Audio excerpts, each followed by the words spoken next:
Digital marketing പഠിച്ചിട്ട് ജോബിന് apply ചെയ്യുമ്പോൾ ആദ്യം ചോദിക്കുന്നത് എന്താണെന്നറിയോ, can I see your portfolio? അപ്പൊ പലരും പറയുന്ന ഒരു മറുപടി ഉണ്ട്, സർ ഞാൻ ക്ലയന്റ് വർക്ക് ഒന്നും ചെയ്തിട്ടില്ല. പക്ഷെ ഒരു കാര്യം പറയട്ടെ, പോർട്ട്ഫോളിയോ ഉണ്ടാക്കാനായിട്ട് ക്ലയന്റിന് വേണമെന്നില്ല. ആക്ച്വലി ഇന്നത്തെ ഹയറിംഗിൽ റിക്രൂട്ടേഴ്സ് നോക്കുന്നത് എക്സ്പീരിയൻസ് അല്ല, നിങ്ങളുടെ തിങ്കിങ് ആണ്. ഈ വീഡിയോയിൽ ഞാൻ കാണിക്കാൻ വേണ്ടി പോകുന്നത് ഒരു ക്ലയന്റ് പോലും ഇല്ലാതെ സീറോ എക്സ്പീരിയൻസിൽ നിന്ന് പ്രൊഫഷണൽ ഡിജിറ്റൽ മാർക്കറ്റിംഗ് പോർട്ട്ഫോളിയോ എങ്ങനെ ബിൽഡ് ചെയ്യാം എന്നതാണ്.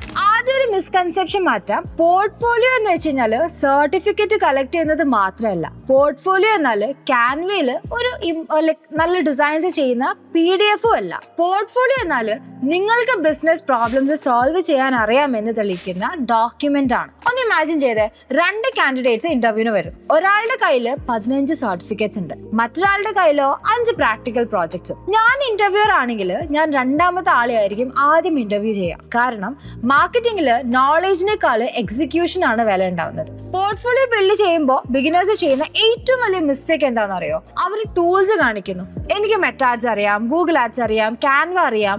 റിക്രൂട്ടേഴ്സിന് ടൂൾസ് അല്ല അറിയേണ്ടത്. റിക്രൂട്ടേഴ്സിന് അറിയേണ്ടത് ബിസിനസ് വളർത്താൻ നിങ്ങൾക്ക് ടൂൾസ് യൂസ് ചെയ്യാൻ അറിയോ എന്നുള്ളതാണ്. അപ്പൊ നമുക്ക് ഓരോ സ്റ്റെപ്പ് ബൈ സ്റ്റെപ്പ് ആയിട്ട് പ്രോസസ്സുകൾ നോക്കാം, എങ്ങനെയൊക്കെയാണ് നമുക്കൊരു പോർട്ട്ഫോളിയോ ബിൽഡ് ചെയ്തെടുക്കാൻ വേണ്ടി പറ്റാന്നുള്ളത്. പക്ഷെ ആദ്യം തന്നെ ഒരു ചോദ്യം വരും, ക്ലയന്റ് ഇല്ലല്ലോ, പിന്നെ എങ്ങനെയാണ് പോർട്ട്ഫോളിയോ ഉണ്ടാക്കുക എന്നുള്ളത്. അതാണ് എല്ലാവരും ചോദിക്കുന്ന ഒരു കാര്യം. പക്ഷെ ഞാനൊരു കാര്യം പറയാം, പോർട്ട്ഫോളിയോ ബിൽഡ് ചെയ്യാൻ നിങ്ങൾക്ക് ക്ലയന്റിന് ആവശ്യമില്ല, ഒരു ബിസിനസ് മതി. അതൊരു ബേക്കറി ആവാം, ഒരു ജിം ആകാം, ഒരു ബുട്ടീക്ക് ആവാം, ഒരു ക്ലയന്റ് ആവാം, അല്ലെങ്കിൽ ഇൻസ്റ്റഗ്രാമിൽ ആക്റ്റീവ് ആയിട്ടുള്ള ഏതെങ്കിലും ഒരു ലോക്കൽ ബ്രാൻഡ് ആവാം. നിങ്ങൾ ആ ബിസിനസിന്റെ ഓണർ അല്ലെങ്കിലും പ്രശ്നമില്ല, അവർ നിങ്ങളുടെ ക്ലയന്റ് ആണെന്ന് ഇമാജിൻ ചെയ്യാം. കാരണം ഇന്റർവ്യൂവിൽ റിക്രൂട്ടേഴ്സ് ചോദിക്കുന്നത് ഈ ബിസിനസിന് മാർക്കറ്റിംഗ് ചെയ്യാൻ പറ്റുമോ എന്നതാണ്, അല്ലാതെ ഇത് നിന്റെ ക്ലയന്റ് ആയിരുന്നോ എന്നല്ല. അതുകൊണ്ട് ആദ്യം ഒരു ബിസിനസ് തിരഞ്ഞെടുക്കാം. ഞാൻ റെക്കമെൻഡ് ചെയ്യുന്നത് ലോക്കൽ ബിസിനസ്സസ് ആണ്. കാരണം അവരുടെ മാർക്കറ്റിംഗ് ഗ്യാപ്സ് എളുപ്പത്തിൽ നമുക്ക് ഐഡന്റിഫൈ ചെയ്യാനായിട്ട് സാധിക്കും. ഇനി ബിസിനസ് ചൂസ് ചെയ്തു, പക്ഷേ നേരെ മെറ്റാ ആഡ്സിൽ പോയിട്ട് ആഡ് ക്രിയേറ്റ് ചെയ്യാനായിട്ട് പാടില്ല. ഒരു നല്ല മാർക്കറ്റർ ആദ്യം ആഡ്സ് ക്രിയേറ്റ് അല്ല ചെയ്യുന്നത്, ബിസിനസിനെയാണ് മനസ്സിലാക്കുന്നത്. അപ്പൊ നമുക്ക് അടുത്ത സ്റ്റെപ്പിലോട്ടേക്ക് പോവാം. ആ ബിസിനസിന്റെ വെബ്സൈറ്റ് തുറക്കാം. വെബ്സൈറ്റ് ഇല്ലെങ്കിൽ അവിടെ ഇൻസ്റ്റഗ്രാം പേജ് നോക്കാം. അവിടെ നിന്ന് ഒരു മാർക്കറ്ററിനെ പോലെ നിങ്ങൾ അനലൈസ് ചെയ്യാനായിട്ട് തുടങ്ങണം. ഹോം പേജ് കണ്ട ഉടനെ തന്നെ ഈ ബിസിനസ് എന്താണ് ചെയ്യുന്നത് എന്നുള്ളത് ഒരു 5 സെക്കൻഡിൽ നിങ്ങൾക്ക് മനസ്സിലാക്കാനായിട്ട് സാധിക്കുന്നുണ്ടോ? CTA ക്ലിയർ ആണോ? കോൺടാക്ട് ഡീറ്റെയിൽസ് ഈസിലി കിട്ടുന്നുണ്ടോ? മൊബൈലിൽ വെബ്സൈറ്റ് നല്ല രീതിയിൽ എക്സ്പീരിയൻസ് തരുന്നുണ്ടോ? പേജ് ലോഡ് വളരെ സമയം എടുക്കുന്ന കാര്യമാണോ? ടെസ്റ്റിമോണിയൽസ് ഉണ്ടോ? ട്രസ്റ്റ് ബാഡ്ജസ് ഉണ്ടോ? ഓഫേഴ്സ് ക്ലിയർലി ആയിട്ട് കമ്മ്യൂണിക്കേറ്റ് ചെയ്യുന്നുണ്ടോ? ഇതൊക്കെ നോട്ട് ചെയ്യണം. ഇപ്പൊ നിങ്ങളൊരു വെബ്സൈറ്റ് കാണുന്നില്ല, ഒരു മാർക്കറ്റിനെ പോലെ ഓപ്പർച്യൂണിറ്റീസ് ആണ് നിങ്ങൾ അവിടെ കണ്ടെത്തുന്നത്. അതാണ് പോർട്ട്ഫോളിയോയിൽ ആഡ് ചെയ്യാനുള്ള ആദ്യ പ്രാക്ടിക്കൽ പ്രോജക്റ്റ് എന്ന് പറയുന്നത്. വെബ്സൈറ്റ് അനലൈസ് ചെയ്ത ഉടനെ തന്നെ നിങ്ങൾക്ക് ഒരുപാട് ഇഷ്യൂസ് മനസ്സിലാക്കാനായിട്ട് സാധിക്കും. പക്ഷേ മാർക്കറ്റിംഗ് വെബ്സൈറ്റിൽ മാത്രം അവസാനിക്കുന്നില്ല. ഒരു ബിസിനസ് ഗൂഗിളിൽ സെർച്ച് ചെയ്താൽ ആളുകൾക്ക് അത് എങ്ങനെ കാണുന്നു, അതും ഈക്വലി ഇമ്പോർട്ടന്റ് ആയിട്ടുള്ള ഒരു കാര്യമാണ്. അതുകൊണ്ടാണ് നമ്മൾ അടുത്ത സ്റ്റെപ്പ് നോക്കുന്നത്, and that is SEO audit ചെയ്യുക എന്നുള്ളത്. ഇപ്പോൾ ആ വെബ്സൈറ്റ് SEO പ്രോസ്പെക്റ്റീവിൽ നോക്കാം. നമുക്ക് ടൈറ്റിൽ ടാഗ്സ് ശരിയാണോ? മെറ്റാ ഡിസ്ക്രിപ്ഷൻസ് എഴുതിയിട്ടുണ്ടോ? H1 ഹെഡിങ്സ് പ്രോപ്പർ ആയിട്ട് കൊടുത്തിട്ടുണ്ടോ? ഇമേജസിന് ഓൾറെഡി ടെക്സ്റ്റ് കൊടുത്തിട്ടുണ്ടോ? ഇന്റേണൽ ലിങ്കിങ് ചെയ്തിട്ടുണ്ടോ? ബിസിനസ് പ്രൊഫൈൽ ഒപ്റ്റിമൈസ് ചെയ്തിട്ടുണ്ടോ? ലോക്കൽ കീവേഡ്സ് ടാർഗറ്റ് ചെയ്തിട്ടുണ്ടോ? ഇതൊക്കെ തന്നെ അനലൈസ് ചെയ്ത് ഒരു SEO ഓഡിറ്റ് റിപ്പോർട്ട് തന്നെ നമുക്ക് തയ്യാറാക്കി കൊടുക്കാം. നിങ്ങൾ ഈ റിസൾട്ട്സ് കാണിക്കേണ്ട ആവശ്യമില്ല, പക്ഷേ ഞാൻ എന്താണ് അനലൈസ് ചെയ്തത്, എന്താണ് റെക്കമെൻഡ് ചെയ്യുന്നത്, അത് നിങ്ങൾ ഉറപ്പായിട്ടും കാണിക്കണം. റിക്രൂട്ടേഴ്സിന് വേണ്ടുന്നതും അത് തന്നെയാണ്. ഇതുവരെ നമ്മൾ ബിസിനസ് മനസ്സിലാക്കി, വെബ്സൈറ്റ് അനലൈസ് ചെയ്തു, SEO ഓഡിറ്റ് ചെയ്തു. ഇനി ഒരു റിക്രൂട്ടർ നിങ്ങളോട് ചോദിക്കുന്നു എന്ന് കരുതാ, ഈ ബിസിനസിന് ലീഡ്സ് എങ്ങനെയാണ് കൊണ്ടുവരാ എന്നുള്ളത്. അവിടെയാണ് നിങ്ങളുടെ പോർട്ട്ഫോളിയോ മറ്റുള്ളവരിൽ നിന്നും വ്യത്യസ്തമാകേണ്ടത്. ഗൂഗിൾ ആഡ്സ് തുറക്കുന്നതിന് മുമ്പ് ഒരു കാര്യം നിങ്ങൾ മനസ്സിലാക്കണം, ഗൂഗിൾ ആഡ്സ് എന്നത് ക്യാമ്പയിൻസ് ക്രിയേറ്റ് ചെയ്യലല്ല, കസ്റ്റമേഴ്സിന്റെ ഇന്റന്റ് മനസ്സിലാക്കലാണ്. ഉദാഹരണത്തിന് ഒരു ഡെന്റൽ ക്ലിനിക് എടുത്താൽ ബെസ്റ്റ് ഡെന്റിസ്റ്റ് ഇൻ കൊച്ചി എന്ന് സെർച്ച് ചെയ്യുന്ന ആളും ടീത്ത് വൈറ്റനിങ് കോസ്റ്റ് എന്ന് സെർച്ച് ചെയ്യുന്ന ആളും ഒരേ സ്റ്റേജിലല്ല ഉണ്ടാവുന്നത്. അതുകൊണ്ട് ആദ്യം കീവേഡ്സ് അല്ല, കസ്റ്റമർ ജേർണിയാണ് മാപ്പ് ചെയ്യേണ്ടത്. Awareness keywords, consideration keywords, conversion keywords, ഇതിനനുസരിച്ചിട്ട് നമ്മൾ ക്യാമ്പയിന് സ്ട്രക്ചർ തയ്യാറാക്കണം. പോർട്ട്ഫോളിയോയിൽ നിങ്ങൾക്ക് ഒരു ക്യാമ്പയിന്റെ സ്ക്രീൻഷോട്ട് ഇടേണ്ട ആവശ്യമില്ല. പകരം ഞാൻ ഈ ബിസിനസിന്റെ ക്യാമ്പയിൻ ഇങ്ങനെയാണ് സ്ട്രക്ചർ ചെയ്യുന്നത് എന്ന് സ്ട്രാറ്റജി നിങ്ങൾക്ക് കാണിക്കാനായിട്ട് പറ്റും. അത് കഴിഞ്ഞ് ആഡ് ഗ്രൂപ്പ്സ് എങ്ങനെയാണ് ഡിവൈഡ് ചെയ്യേണ്ടത്, ഏത് കീവേഡ്സ് ആണ് ടാർഗറ്റ് ചെയ്യേണ്ടത്, നെഗറ്റീവ് കീവേഡ്സ് എന്തായിരിക്കണം, എക്സ്പെക്ടഡ് CPC എത്ര വരാം, ലാൻഡിംഗ് പേജ് ഏതാണ് റെക്കമെൻഡ് ചെയ്യുന്നത്, ഇതൊക്കെ എക്സ്പ്ലെയിൻ ചെയ്യണം. അപ്പോൾ റിക്രൂട്ടറിന് മനസ്സിലാവും ഓക്കെ ഈ കാൻഡിഡേറ്റിന് ക്യാമ്പയിൻസ് റൺ ചെയ്യാൻ മാത്രമല്ല ക്യാമ്പയിൻസ് പ്ലാൻ ചെയ്യാനും അറിയാന്നുള്ളത്.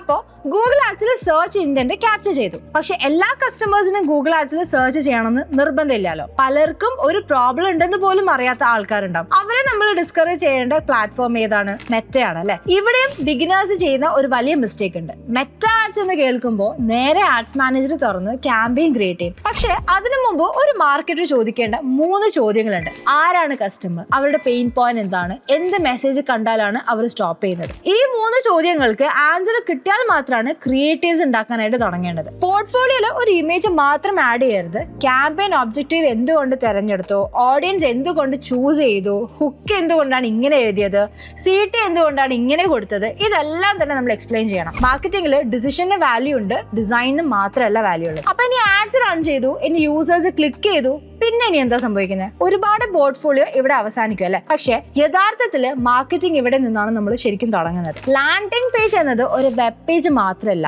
ആഡ് കൊടുത്ത് പ്രോമിസ് ഫുൾഫിൽ ചെയ്യുന്ന ഒരു സ്ഥലമാണ്. ഉദാഹരണത്തിന് നിങ്ങളുടെ ആഡ് പറയുന്നത് ഫ്രീ ഡിജിറ്റൽ മാർക്കറ്റിംഗ് വെബിനാർ എന്നാണെങ്കിൽ ലാൻഡിംഗ് പേജിലോട്ടേക്ക് എത്തുന്ന ഒരു യൂസർ ആദ്യം കാണേണ്ടതും അത് തന്നെയായിരിക്കണം. അല്ലാണ്ട് ഹോം പേജിലോട്ടേക്ക് റീഡയറക്ട് ചെയ്ത് വിടരുത്. പോർട്ട്ഫോളിയോയിൽ ഒരു ലാൻഡിംഗ് പേജിന് ഡിസൈൻ ചെയ്യുമ്പോൾ ഞാൻ റെക്കമെൻഡ് ചെയ്യുന്ന ഒരു സ്ട്രക്ചർ ഇങ്ങനെയാണ്. ഒരു സ്ട്രോങ് ഹെഡ്ലൈന്, ഒരു സപ്പോർട്ടിംഗ് ഹെഡ്ലൈന്, പിന്നെ അതിന്റെ benefits, social proof, testimonials, FAQs, strong CTA, simple form. ഈ സ്ട്രക്ചർ ഫോളോ ചെയ്താൽ റിക്രൂട്ടേഴ്സിന് നിങ്ങൾക്ക് കൺവേർഷൻ സൈക്കോളജി അറിയാമെന്ന് മനസ്സിലാകും. പെയ്ഡ് മാർക്കറ്റിംഗ് മാത്രമേ ചെയ്താൽ ബിസിനസ് ഗ്രോ ആവില്ല.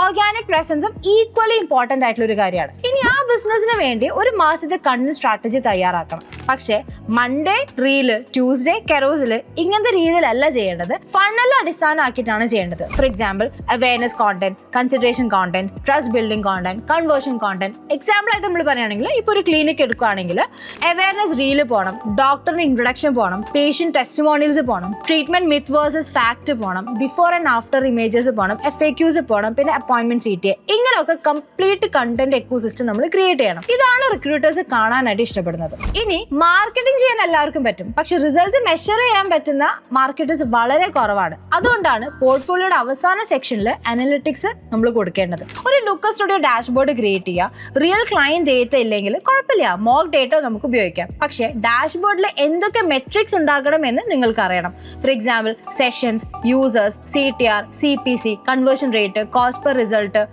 കോസ്റ്റ് പെർ ലീഡ്, ROAS, ഇതൊക്കെ തന്നെ റിപ്പോർട്ട് ചെയ്യാൻ മാത്രമല്ല എക്സ്പ്ലെയിൻ ചെയ്യാനും നിങ്ങൾക്ക് കഴിയണം. ഇന്റർവ്യൂവിൽ പലപ്പോഴും റിക്രൂട്ടേഴ്സ് ഡാഷ്ബോർഡ് തുറന്ന് ചോദിക്കും, ഈ നമ്പേഴ്സ് കണ്ടാൽ നെക്സ്റ്റ് ഡിസിഷൻ എന്തായിരിക്കും? ആ ചോദ്യത്തിന് ആൻസർ ചെയ്യാനായിട്ട് നിങ്ങളുടെ പോർട്ട്ഫോളിയോ സഹായിക്കുക തന്നെ വേണം. ഇപ്പോൾ ഒന്ന് ആലോചിച്ച് നോക്കിയേ, നിങ്ങൾ ചെയ്ത ക്ലയന്റ് വർക്ക് അല്ല, പക്ഷെ ഒരു ബിസിനസ് അനലൈസ് ചെയ്തു, മാർക്കറ്റിംഗ് സ്ട്രാറ്റജി തയ്യാറാക്കി, ആഡ്സ് പ്ലാൻ ചെയ്തു, ലാൻഡിംഗ് പേജ് ക്രിയേറ്റ് ചെയ്തു, കണ്ടന്റ് സ്ട്രാറ്റജി ബിൽഡ് ചെയ്തു, അനലിറ്റിക്സ് ഡാഷ്ബോർഡ് വരെ ഉണ്ടാക്കി. ഇനി റിക്രൂട്ടേഴ്സ് നിങ്ങളെ കാണുമ്പോൾ ഒരു ഫ്രഷർ ആയിട്ടല്ല കാണാം, ഒരു മാർക്കറ്റർ ആയിട്ടായിരിക്കും കാണാൻ വേണ്ടി പോകുന്നത്. ഇതുവരെ നമ്മൾ എല്ലാ പ്രോജക്ട്സും ചെയ്തു കഴിഞ്ഞിട്ടുണ്ട്. പോർട്ട്ഫോളിയോയിൽ ചെയ്യേണ്ട എല്ലാ കാര്യങ്ങളും നമ്മൾ അതിലോട്ടേക്ക് ഇൻക്ലൂഡ് ചെയ്തിട്ടുണ്ട്. വെബ്സൈറ്റ് ഓഡിറ്റ് ചെയ്തു, SEO audit, Google ads, Meta ads, landing page, content creation, analytics dashboard. കാരണം ഒരു ഗ്രേറ്റ് പോർട്ട്ഫോളിയോ പോലും പ്രസന്റേഷൻ മോശമായി കഴിഞ്ഞാൽ അതിന്റെ വാല്യൂ കംപ്ലീറ്റ്ലി കുറയും അല്ലേ.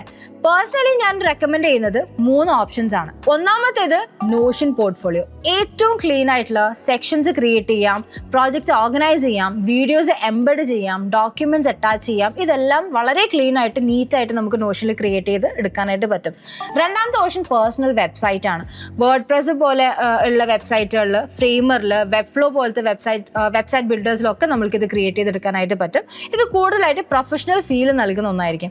ആൻഡ് മൂന്നാമത്തെ നമ്മുടെ സാധാരണ ഗൂഗിൾ സ്ലൈഡ്സ്. ആൻഡ് മൂന്നാമത്തെ ഓപ്ഷൻ നമ്മളുടെ ഗൂഗിൾ സൈറ്റ്സ്. കോഡിംഗ് ഒന്നും അറിയേണ്ട ആവശ്യമില്ല, ഫ്രീ ആയിട്ട് തന്നെ നിങ്ങൾക്കൊരു സൈറ്റ് അതിലോട്ടേക്ക് ക്രിയേറ്റ് ചെയ്തെടുക്കാനായിട്ട് സാധിക്കും. ആൻഡ് ബിഗിനേഴ്സിന് വളരെ നല്ലൊരു ഓപ്ഷനാണ് ഈ പറഞ്ഞിരിക്കുന്ന ഗൂഗിൾ സൈറ്റ് എന്ന് പറയുന്നത്. ഒരു റിക്രൂട്ടർ പോർട്ട്ഫോളിയോ ഓപ്പൺ ചെയ്യുമ്പോൾ ആദ്യം 30 സെക്കൻഡിൽ തന്നെ ഈ സെക്ഷൻസ് ഒക്കെ ആയിരിക്കണം കാണേണ്ടത്.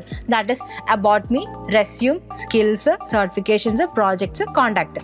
സെർച്ച് ചെയ്യേണ്ട അവസ്ഥ ഒരിക്കലും വരരുത്. ഒറ്റയടിക്ക് തന്നെ ഇതൊക്കെ കാണാനായിട്ട് സാധിക്കണം. യൂസർ എക്സ്പീരിയൻസ് വെബ്സൈറ്റിൽ ഇമ്പോർട്ടന്റ് ആയിട്ടുള്ള ഒരു കാര്യം തന്നെയാണല്ലോ. പോർട്ട്ഫോളിയോയിലും അതുപോലെ തന്നെയാണ് ഈ യൂസർ എക്സ്പീരിയൻസിന്റെ കേസ് വരുന്നത്. ഇനി നമുക്ക് പ്ലാറ്റ്ഫോംസ് ഡിസൈഡ് ചെയ്തു, പക്ഷെ ഒരു ക്വസ്റ്റ്യൻ വീണ്ടും വരാം. പോർട്ട്ഫോളിയോയിൽ എക്സാക്ട്ലി എന്തൊക്കെയാണ് നിങ്ങൾ ആഡ് ചെയ്യേണ്ടത്. നമുക്ക് കംപ്ലീറ്റ് ആയിട്ടുള്ള ഒരു ചെക്ക് ലിസ്റ്റ് നോക്കാം. അപ്പോൾ ഈ വീഡിയോയിൽ ഞാനൊരു കാര്യമാണ് പ്രൂവ് ചെയ്യാൻ നോക്കിയത്. പോർട്ട്ഫോളിയോ ഉണ്ടാക്കാനായിട്ട് ക്ലയന്റിന് വേണ്ട ആവശ്യമില്ല, വേണ്ടത് ക്യൂരിയോസിറ്റി ആണ്, എക്സിക്യൂഷൻ ആണ്, ബിസിനസ് തിങ്കിങ് ആണ്. നിങ്ങൾ ഇന്ന് തന്നെ ഒരു ലോക്കൽ ബിസിനസ് ചൂസ് ചെയ്യുക, അതിൻ്റെ വെബ്സൈറ്റ് ഓഡിറ്റ് ചെയ്യുക, SEO ഓഡിറ്റ് ചെയ്യുക, ഗൂഗിൾ ആഡ് സ്ട്രാറ്റജി ഉണ്ടാക്കുക, മെറ്റാ ക്യാമ്പയിൻസ് പ്ലാൻ ചെയ്യുക, ലാൻഡിംഗ് പേജ് ഡിസൈൻ ചെയ്യുക, കണ്ടന്റ് സ്ട്രാറ്റജി എഴുതുക, ഡാഷ്ബോർഡ് ബിൽഡ് ചെയ്യുക. ഇതെല്ലാം ചേർന്നാൽ നിങ്ങൾക്ക് എക്സ്പീരിയൻസ് ഇല്ലെങ്കിലും എക്സ്പീരിയൻസ് കാണിക്കുന്ന പോർട്ട്ഫോളിയോ ഉണ്ടാക്കാനായിട്ട് നിങ്ങൾക്ക് സാധിക്കും.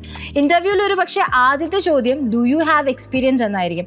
അപ്പോൾ കോൺഫിഡൻസോടെ നിങ്ങൾക്ക് പറയാൻ വേണ്ടി പറ്റണം, maybe not client experience but let me show you how I think. Believe me, ഒരു നല്ല പോർട്ട്ഫോളിയോ പലപ്പോഴും എക്സ്പീരിയൻസിനേക്കാളും കൂടുതൽ ശക്തമായിട്ട് സംസാരിക്കുന്ന ഒന്നായിരിക്കും. ഈ വീഡിയോ ഹെൽപ്ഫുൾ ആയിട്ടുണ്ടെങ്കിൽ ലൈക്ക് ചെയ്യുക, ചാനൽ സബ്സ്ക്രൈബ് ചെയ്യാനായിട്ട് മറക്കരുത്. അപ്പോൾ അടുത്ത വീഡിയോയിൽ കാണാം. Thank you so much.